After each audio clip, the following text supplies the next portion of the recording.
Ayan guys ha, meron naman tayong loan application coming from Google Play Store na i-review. So kung ito ang hinahanap nyo, merong low interest rate, merong long term, at syempre, installment daw yung repayment dito. Syempre, pag ganito yung loan application, talagang mapapa-install ka at talagang mapapa-apply ka. Pero, wag ka munang basta-basta magkiklik ng apply hanggat hindi mo pa alam kung legit siya o kay utangan at kung magkano ba talaga yung totoong ipapaloan sa'yo at magkano yung marireceive mo. Ito nga guys na i-review natin is si El Peso na nagpapaloan daw to guys ng 40,000 pesos. So sabi dito sa kanilang ads is simply move your fingers and get a loan in just a minute. O, di ba ga? Exclusive amount for new users. Pag ikaw ay bago na maglo-loan dito kay El Peso, ito daw yung matatanggap mo. 1,500 ang kababaan to 40,000 pesos. So, deposited in 5 minutes. So, alamin natin kung ano talaga yung katotohanan dito kay El Peso. So, matagal na tong loan application, guys, at marami na rin nakapag-try.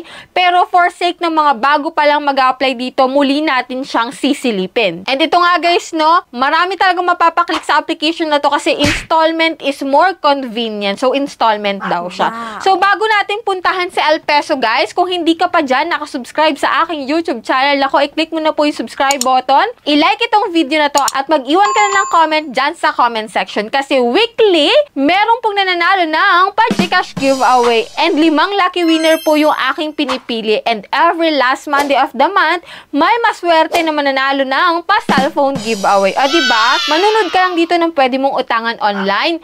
May chance ka na manalo sa pa-Gcash at pa-cellphone. O, diba? San ka pa? And, tamang-tama ka nga ng channel na napasukan kasi i-review natin muli si El Peso na may low interest daw, long term, at installment. So, samahan nyo ako guys na siliping muli si El Peso. So, keep on watching.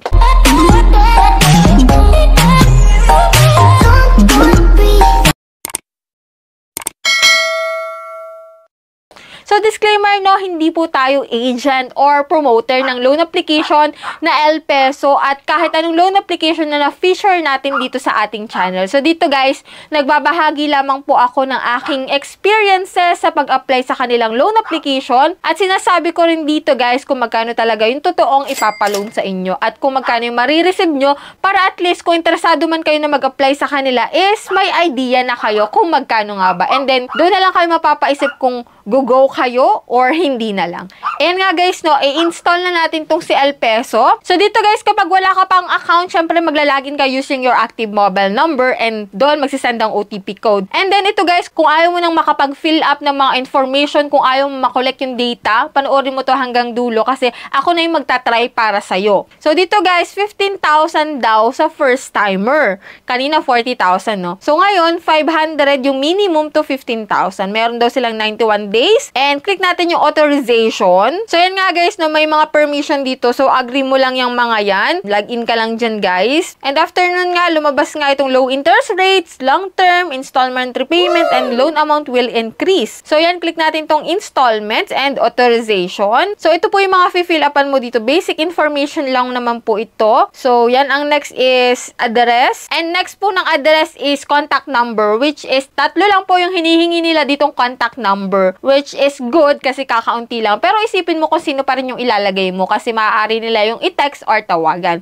And after nun guys, is ID type na. Ito yung mga pwedeng ID dito, no? UMID, driver license, SSS, passport, postal ID, PRC, Teen, Pag-ibig, and National ID. So, pili ka lang dyan guys ng isa na available sa'yo and picturean mo lang yung ID mo and facial recognition ka. After nun guys, after mo makapag-fill up is ito na guys, authorization processing. Nakanote pa dito guys na check up in 5 minutes. Your loan limit will be updated and you can proceed with your first loan. So, back to home tayo. Yan, on process pa. Kumbaga naman ay under review pa po yung application natin dito kay El Peso. And yun nga guys, no, ang nakakalungkot is authorization fail ako. So, hindi naman tayo pare-parehas na magiging experience dito sa pag-apply kay El Peso. Malay nyo, kung ako ay reject, pwede kayong ma-approve kasi ako may bad credit history na ako. Kung kayo first timer na utang, maaari kayong ma-approve dito kay El Peso. Yan. So, dito, nagbasa ako ng mga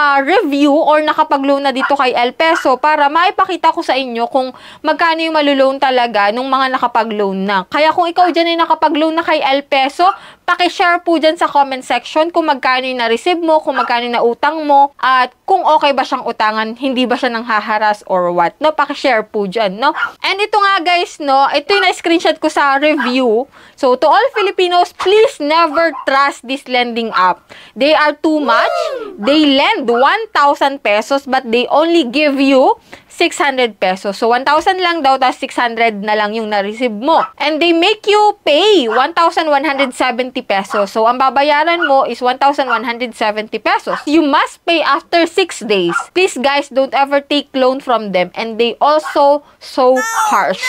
Yan, harsh daw sila guys. Naku, wag nyo na muna daw itong itry. Sabi ni Meryl Joy Galiano. So, shout out po sa'yo. Ayan, ito pa guys, isa pang nabasa ko dito. Fast disbursement but high interest and charges. Applied for 4K, 4,000 daw. Just received 2,760 pesos. It's almost half of the amount. So, naging kalahati na nga lang naman, no? 4,000, tapos naging 2,760. So, iba-iba po ng loan amount na approve, ha? Hindi porket 1,000 yung sa isa, is 1,000 na rin sa'yo. Pwedeng mas mataas. Katulad ganito, 4,000. And then to guys, this loaning app doubled the amount of your loan. I received 2,800, but I had to pay it with the amount of 4,040 pesos. They had a prepaid fee that I think is unnecessary or too much and unjustifiable. O yan. Yan yung mga ilang review about dito kay El Peso. So ano guys, after nyo marinig yung mga review na yan, after nyo mabasa, maglo-loan ka pa ba dito or hindi na? So nasa sa inyo pa rin guys yung decision. So dito guys is nagre-review lamang po ako ng mga loan application na yan para at least may konti kayong idea sa mga a-applyan nyo or gusto nyong applyan. So that's it. Kung hindi ka pa dyan nakasubscribe sa aking YouTube channel, pakiclick po yung subscribe button. I-on mo na rin po yung notification bell and i-on mo na rin po yung notification bell para updated ka sa mga bagong